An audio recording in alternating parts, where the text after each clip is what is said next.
Bonjour à toutes et à toutes, c'est Morgane Février pour le podcast de l'entrepreneur et c'est l'épisode numéro 160. Alors aujourd'hui, on va voir ensemble pourquoi est-ce qu'il est primordial de savoir que vous ne devez surtout pas vous lancer dans Facebook Ads ou les tunnels de vente quand vous débutez. Alors avant tout, je vous remercie énormément pour tous les commentaires, les emails, les messages que vous m'avez envoyés via Facebook. C'était super touchant, donc merci à tous les auditeurs qui m'ont envoyé ces messages. Il y a eu pas mal de questions sur la formation en ligne dont je vous ai parlé lundi. Parce qu'on est mercredi aujourd'hui. Donc, il y a eu pas mal de questions là-dessus. Je vais y répondre à la fin de ce podcast. Et puis voilà. Donc, on va voir ensemble pourquoi c'est primordial de ne pas se lancer dans Facebook Ads ou les tunnels de vente. Alors, tout d'abord, les publicités Facebook, donc connues également sous le nom de Facebook Ads, sont utilisés pour aller chercher de nouveaux clients et notamment du trafic froid. Donc, en fait, vous allez essayer de cibler les gens que vous ne connaissez pas, qui ne vous connaissent pas. Donc, jusqu'ici, pas de souci majeur. Sinon, la publicité serait toujours inefficace et ne servirait à rien. Mais lorsqu'on débute, on a un plus sérieux problème. C'est justement arriver à cibler les bonnes personnes. Donc, pourquoi est-ce que c'est dangereux d'utiliser la pub Facebook pour essayer d'avoir plus de clients lorsque vous débutez ? Justement parce que, en général, vous ne les connaissez pas suffisamment. Et c'est un peu le même combat pour vos tunnels de vente. Donc, il y a plusieurs raisons à cela. Parce qu'en fait, pour qu'une campagne Facebook Ads fonctionne bien, il faut réunir plusieurs critères fondamentaux et je vais vous en donner 5 aujourd'hui. Les critères fondamentaux, ça va être, en numéro 1, connaître le jargon marketing. Oui, parce que en fait, tout simplement, c'est vraiment pas facile d'arriver à faire une bonne publicité si on n'arrive pas à suivre, si vous voulez, les KPI, les chiffres, les indications chiffrées, les fondamentaux. Donc ça va être ultra compliqué si vous n'arrivez pas à connaître les chiffres à regarder, pourquoi, comment. Et c'est vrai que c'est un vrai handicap chez les débutants. À cause de ça, ils peuvent pas vraiment faire un vrai suivi de leur retour sur investissement et ils dépensent des centaines ou quelquefois des milliers d'euros. J'ai eu des clients qui m'ont dit « Oui, j'ai dépensé 2000, 3000, 4000 euros sur Facebook, j'ai pas eu de résultat. » Mais c'est parce qu'ils connaissaient pas le jargon marketing avec les indicateurs clés, dont on va les voir juste après. En deuxième, connaître parfaitement votre avatar client. L'avatar client, ça reste une notion de base en marketing, mais pour les novices, cela ne va pas être si évident que ça. Et le fait de vouloir parler à tout le monde, c'est vrai que c'est compliqué et c'est une vraie erreur. En fait, il faut que vous ayez un avatar client parfaitement dessiné et plus il est ciblé, mieux c'est. Ensuite, il va falloir, le troisième point, c'est connaître les peurs et les problèmes rencontrés par cet avatar. Donc, lorsqu'on sait bien à qui on s'adresse, c'est beaucoup plus facile de capter l'attention de ces personnes et de proposer des solutions qui seront bien copyrightées avec le bon langage et qui seront pertinentes pour vos prospects.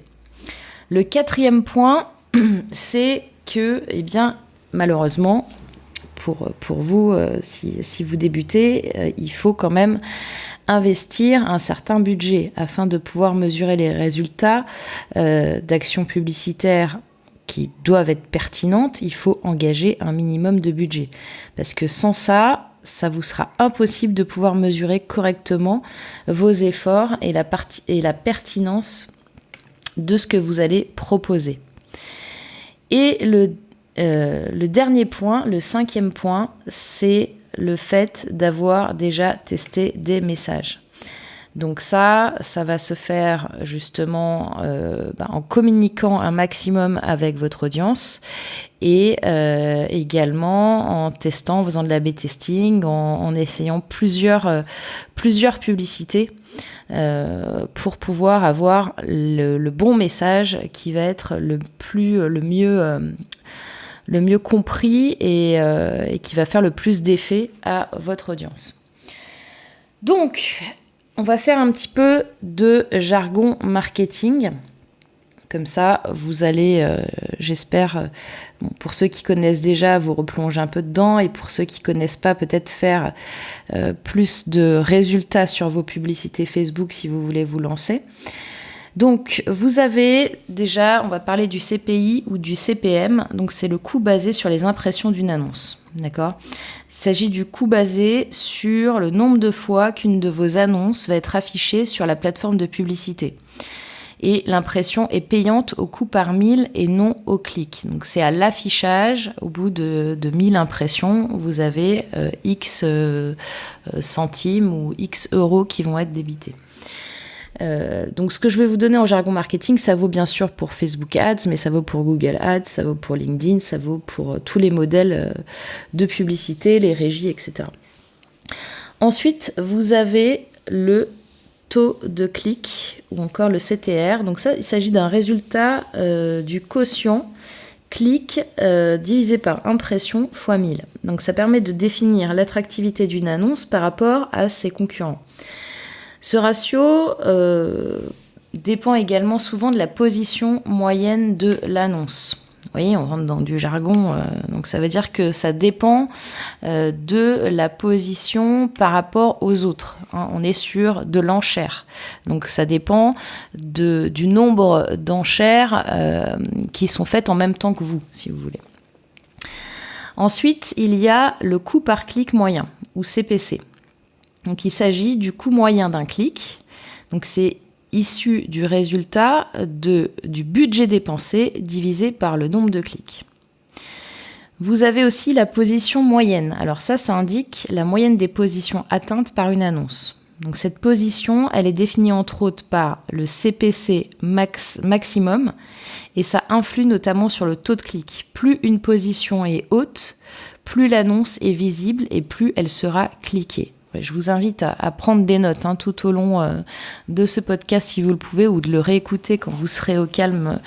Je ne sais pas si vous êtes dans les transports, dans la voiture ou en train de faire la vaisselle, le ménage ou la cuisine, mais en tous les cas, peut-être revenez sur ce podcast pour reprendre des notes derrière, ça va vous aider.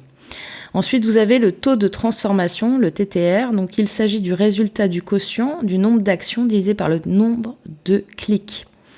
Donc ça permet de connaître le pourcentage de personnes ayant cliqué sur une annonce, réalisant l'action recherchée. Donc le taux de transfo, par exemple, ça va être sur si quelqu'un fait un achat. D'accord ? Entre le lead et l'achat, vous allez avoir un taux de transformation de X%. Ensuite, vous allez avoir le coût par action ou par acquisition. Donc ça s'appelle le CPA ou alors le CAC. Donc c'est un indicateur essentiel dans le suivi d'une campagne pour permettre de voir la rentabilité. D'accord ? Ça permet de savoir combien d'euros ont été investis pour obtenir une action. Ça vous permet de savoir notamment combien vous coûte un client. Ok ? Le coût par acquisition, combien va vous coûter un client ? Si un client vous coûte 100 euros et que vous faites une formation à 25 euros, il y a un problème. Vous êtes en perte. Ok ?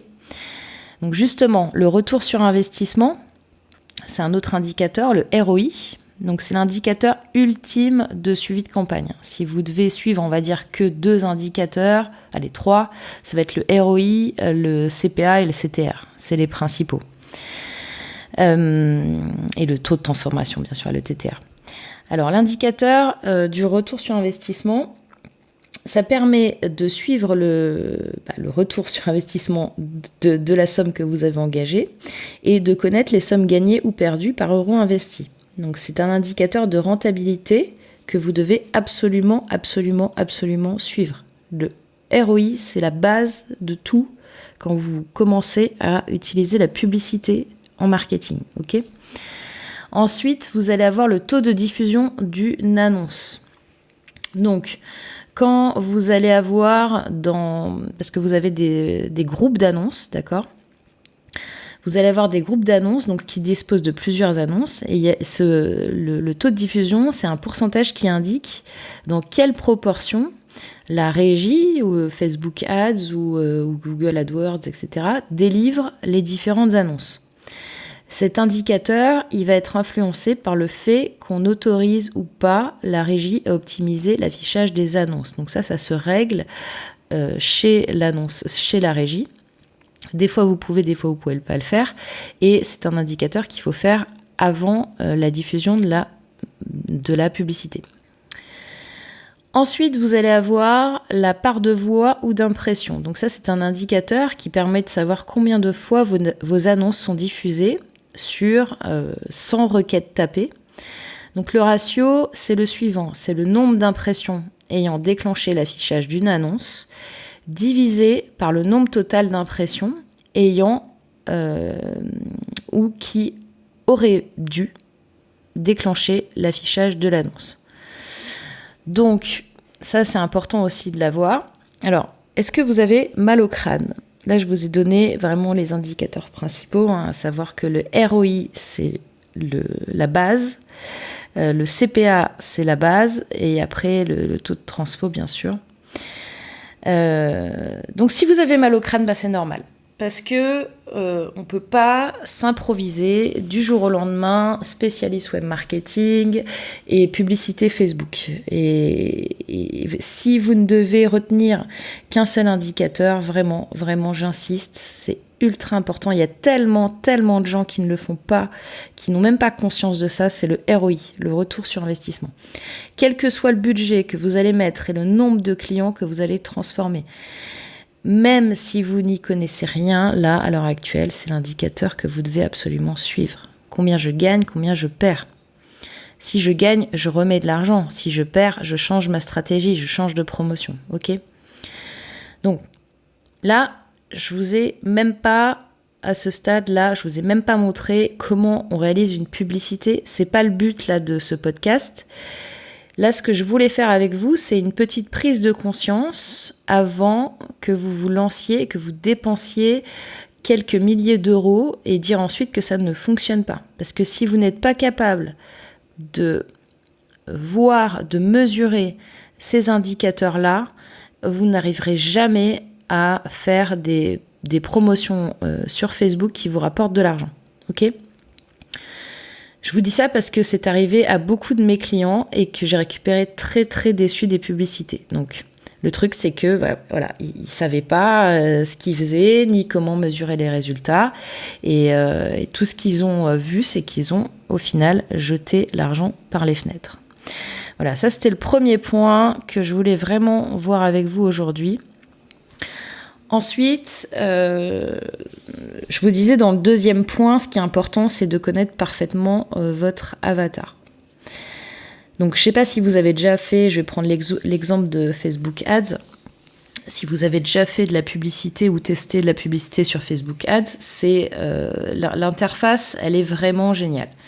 Vous pouvez paramétrer des campagnes ultra ciblées, vous pouvez utiliser le sexe, l'âge, la ville, les centres d'intérêt, les loisirs, enfin, le métier, la catégorie socio-professionnelle, autant de possibilités de choix pour vraiment cibler les bonnes personnes de façon ultra pointue. Donc c'est vraiment génial, mais ça va être génial si et seulement si vous savez parfaitement à qui vous allez vous adresser.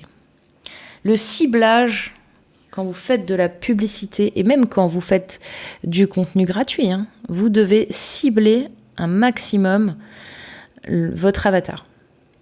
Et c'est super difficile, je le sais, parce que j'ai énormément de clients qui viennent vers moi pour me dire « Morgane, je sais pas à qui je vais m'adresser en fait. Je peux m'adresser à tout le monde, mon produit, mon service, il va intéresser plein de monde. Et Et du coup, je sais pas si c'est des femmes, des hommes, et c'est compliqué. C'est une étape très très compliquée, surtout pour les débutants. Mais je vous invite vraiment à cibler vraiment un maximum.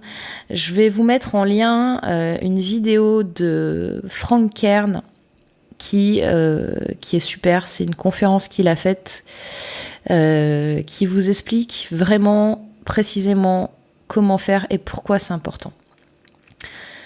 Le troisième point, ce troisième point-là, vous pouvez le faire que quand vous avez bien défini votre avatar en numéro 2. On est bien d'accord. Donc ce troisième point, c'est savoir à quoi pense votre avatar, ce qu'il souhaite avoir, et surtout, quelles sont ses peurs et ses problèmes. Une fois que vous aurez vu la vidéo de Frank Kern, vous aurez reçu toutes les informations nécessaires concernant votre avatar, pourquoi il est primordial, même vital pour votre business. Et il faut, par rapport à ça, une fois que vous l'avez, définir votre bon message. Qu'est-ce que c'est un bon message qui va parler à vos prospects ou à vos clients? Un bon message, c'est quand les gens ils vont dire « mais oui, mais carrément, mais je me reconnais dans ce qu'il dit, mais il a trop raison, j'ai l'impression que qu'il ou elle, c'est vraiment ce que je pense, ce que je ressens. » Et c'est évident que ce que propose cette personne, c'est vraiment fait pour moi. D'accord ? Quand vous aurez le bon message, vos prospects, ils vont penser comme ça. Parce que vous allez utiliser leurs mots. Vous allez utiliser... vous allez être dans leur tête, en fait. D'accord ? Et en marketing, jouer sur les peurs et les problèmes de vos prospects, c'est quelque chose qui fonctionne très bien. Encore faut-il bien les connaître. Du coup, avec tout ce que je viens de vous dire, comment vous voulez faire pour arriver à faire un bon tunnel de vente si vous n'avez pas ces éléments? Comment vous allez faire pour faire une bonne publicité si vous n'avez pas ces éléments? Donc, concernant le tunnel de vente, vous allez réutiliser le vocabulaire et les peurs et les problèmes de vos prospects pour créer cette page. Alors, pour ceux qui, juste petite parenthèse, petite digression, pour ceux qui ne savent pas qu'est-ce qu'un tunnel de vente, alors moi je vais vous expliquer en quelques secondes du coup pour que tout le monde soit au même niveau. Donc, vous avez une première page qui est une page de capture de lead en général. Donc, je vous donne le truc en général basique. Hein. Donc, le tunnel basique, c'est capture de lead. Donc, c'est quoi capture de lead ? C'est capturer un email. Ensuite, vous avez la page de vente. Donc, la page de vente, ça va être le titre, la description, le problème, les promesses, les bénéfices. Une vidéo explicative, c'est pas mal. La description de l'offre complète de votre solution. Des témoignages clients. Des garanties de remboursement, c'est pas mal. Et surtout, des boutons d'appel à l'action. Je vois encore trop de pages de vente qui sont pas mal faites, mais où il faut aller chercher le bouton d'appel à l'action. Donc, c'est quoi le bouton d'appel à l'action ? C'est le bouton qui va vous dire « Ok, je veux commander ce produit, je veux commander cette offre, je veux commander ce service. » Donc, ce bouton à l'action va vous mener vers la page de commande ou encore la page de paiement. Là, vous pouvez ajouter ce qu'on appelle un order bump. Donc, c'est une case à cocher pour un produit additionnel. Et derrière, vous allez avoir tout ce qui est page d'upsell et de downsell, c'est-à-dire des pages qui vous proposent d'autres produits. Ces pages-là, c'est important parce que ça peut vous faire gagner 20 à 30% de chiffre d'affaires supplémentaire. Pourquoi ? Parce que les personnes, quand elles sont en train d'acheter un produit ou un service, elles sont dans le flow de l'achat, elles sont dans l'émotion, et ce sera plus facile de leur faire ajouter au panier d'autres produits. Vous pouvez voir ça notamment tout simplement dans la vraie vie, à la caisse du supermarché, quand vous êtes en train d'attendre pour poser vos courses sur le tapis, vous avez ce qu'on appelle alors c'est pas des têtes de gondole, mais c'est des présentoirs où en fait il y a des petits produits de dernière minute à acheter, genre des chewing-gums, des magazines, des choses en fait où on n'aurait pas pensé forcément à se dire tiens je vais aller acheter des chewing-gums quand je vais faire mes courses. Et là comme on le voit à la caisse, on est en train d'attendre, on voit ces produits-là, et bien on les achète. Donc ça c'est un petit peu comme si c'était de l'upsell ou du downsell. Donc c'est important que vous compreniez bien que le texte, les mots que vous allez utiliser vont faire toute la différence. Donc, qu'est-ce qui va se passer si vous ne savez pas à qui vous parlez ? Ça va être compliqué. Donc, vous commencez à voir le cœur du problème, des résultats peut-être que vous avez actuellement et qui ne sont pas à la hauteur de vos attentes. Donc, tout ce que je vous ai dit là, c'est ultra important de le mettre en place. Le point numéro 4, je vous l'ai dit tout à l'heure, c'est avoir un minimum de budget. Donc, nous avons parlé tout à l'heure des indicateurs chiffrés à suivre et du jargon web marketing à connaître. Et comme vous l'avez retenu maintenant, je vous le redis, l'indicateur le plus important à suivre pour vous, c'est le ROI. Et seulement voilà, pour mesurer bien les KPIs, je vous donne des petits mots-clés comme ça pour que vous continuez dans le jargon marketing. Donc les indicateurs de performance, il faut absolument attribuer un budget minimum. Alors on me demande souvent, Morgane, combien est-ce que je dois mettre de budget en publicité Facebook ? Eh bien, ma réponse c'est que, en vrai, votre budget Facebook peut être quasiment illimité tant qu'il vous rapporte plus que ce que vous dépensez. Moi, je dépense plusieurs milliers d'euros chaque mois en publicité sur Facebook.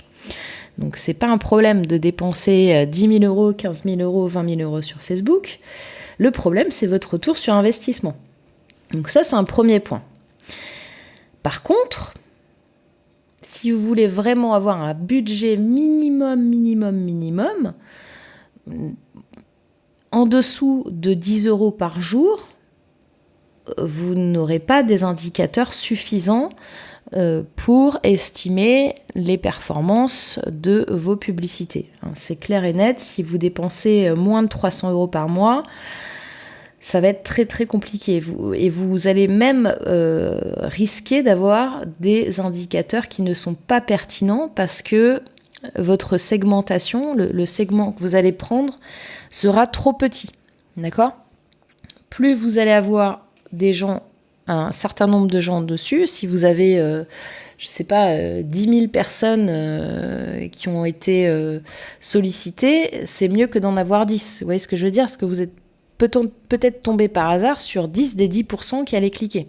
Donc, vous pouvez avoir un super résultat sur 10 personnes, mais en fait, vous allez voir que sur 1000, vous allez avoir le même résultat. Ok ? Donc ça, c'est important. Le dernier point que je voulais voir avec vous aujourd'hui, c'est qu'il faut absolument que vous testiez des messages sur vos prospects et clients. Vous l'avez compris, vous devez absolument récolter des informations précises sur vos prospects. Vous devez avoir un avatar ultra ciblé, d'accord ? Une fois que vous pensez avoir les bonnes indications sur qui ils sont vraiment et comment leur parler, il faut tester des messages. Comment on va faire pour tester des messages quand on n'a pas forcément d'audience ?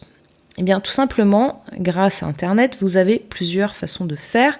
Vous pouvez proposer des sondages, des quiz, des commentaires sur Facebook. Allez regarder les commentaires sur Facebook aussi, ça c'est intéressant parce que les gens, je ne sais pas si vous avez remarqué, mais ils exposent quand même leurs problèmes, notamment si vous allez dans des groupes où vous pensez que vos clients sont dessus, parce que vous les avez vachement bien ciblés, eh bien, ces groupes-là vont vous permettre de voir des messages de personnes avec leurs propres mots qui vont vous permettre de comprendre leurs problèmes, leurs peurs, etc. et d'utiliser ces messages en les testant.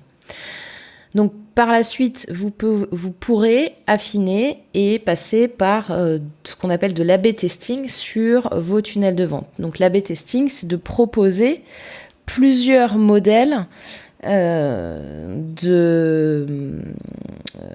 pages différentes. Donc vous avez une première page A, une première page B, une première page C. Il n'y a pas les mêmes messages à l'intérieur. Et vous regardez, laquelle va faire le plus de transformation en client, par exemple.